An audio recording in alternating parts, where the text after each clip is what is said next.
नमस्कार प्रणाम हम बीनाश्री अहाँ सबके बीच आइ फेर एकटा बेटी के कुमारी गीत लऽ के एलहुँ हन। एक बेटी जे गरीब घर में पैदा लै छै और वैसे भी बेटी तऽ जहने जन्म लै छै तऽ कहै छै सावा हाथ धरती काँपि उठै छै, लेकिन अरे बेटी से ही आन शान सब किछु छै। बेटी छै तऽ संसार छै। आइ हमहूँ बेटी छी और बेटी से ही कुल के बढ़ै छै और नाम रोशन होइ छै। लेकिन ताहि चलते दर्शक बंधु अहाँ सबसे कह कि बेटा बेटी में कोई फर्क नहीं छै। अरे वह बेटी घर में रहै छै तऽ कते आदमी डरा जाइ छै कि हमरा 3-4 गो बेटी भऽ गेल, केना हमर दिन कटतै। लेकिन अरे सबसे सौभाग्यशाली वह छथिन जिनका घर में लक्ष्मी पैदा लेन छथिन। और जहन ओ लक्ष्मी घर से चल जाए छथिन तो घर पूरा सूना सूना भऽ जाइ छै।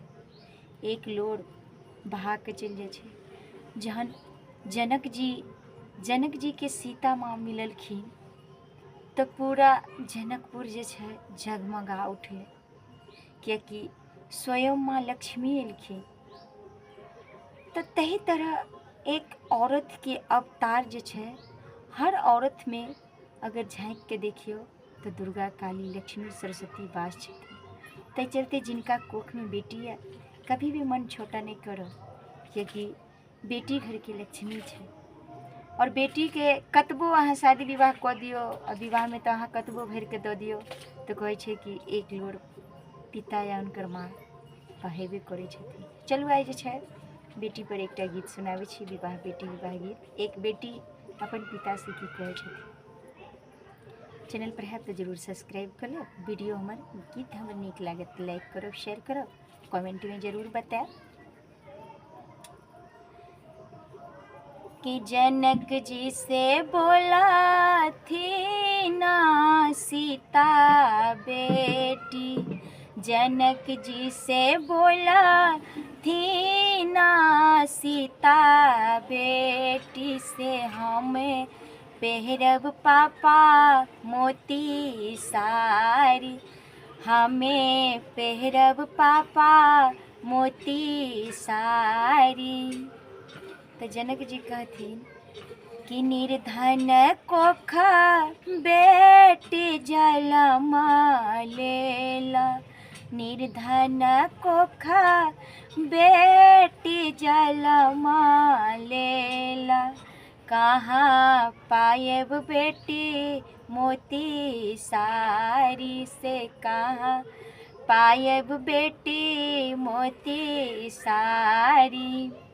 अयोध्या नगर बेटी बियाही देवा, अयोध्या नगर में बेटी बियाही देवा से ओहे पेरिह बेटी मोती सारी से ओहे पेरिह बेटी मोती सारी।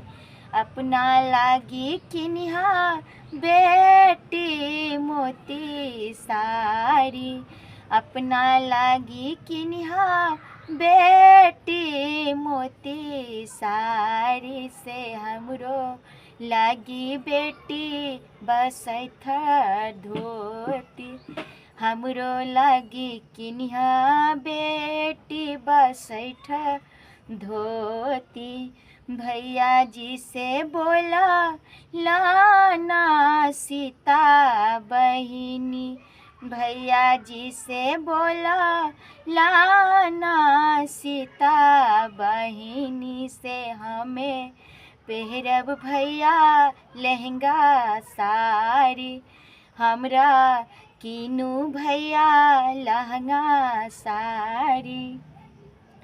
निर्धन कोख बाहिन जनम लेला, निर्धन कोख बहिनी जलम लेली, कहाँ पायब बहिन लहंगा साड़ी, कहाँ पायब बहिन लहंगा साड़ी।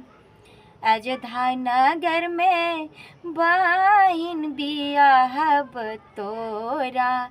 अयोध्या नगर में बहिनी बियाहब तोरा। वहीं पेरिहा बहिन मोती साड़ी से, वहीं पेरिहा बहिन लहंगा साड़ी। चाचा जी से बोले लाना सीता बेटी।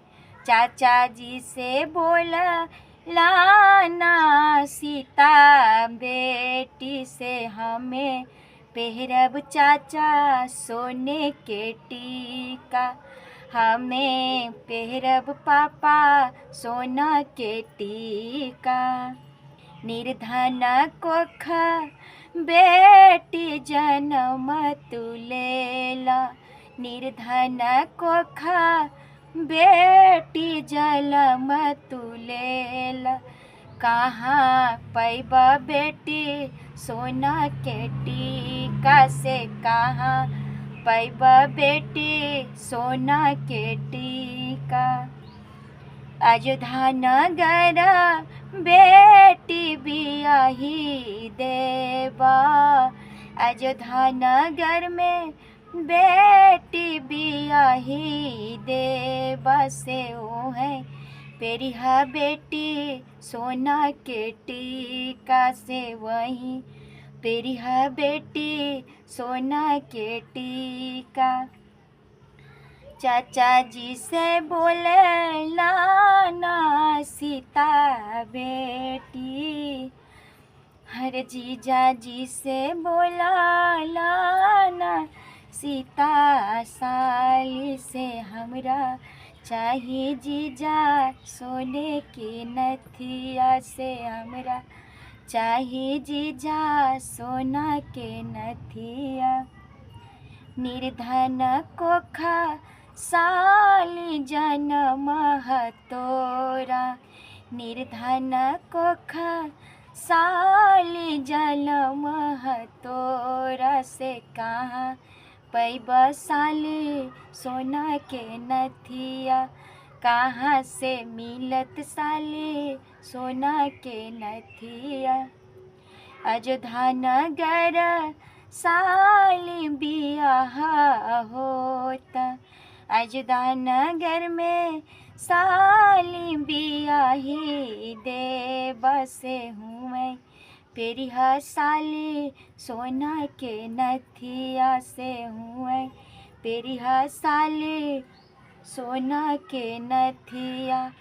अम्मा जी से कहे लाना सीता बेटी। अम्मा जी से कहा लाना सीता बेटी से। हमें पेहरब अम्मा मोती साड़ी। निर्धन कोख बेटी जन्म तुलेला। कहाँ पैब बेटी मोती साड़ी। कहाँ पैब बेटी मोती साड़ी।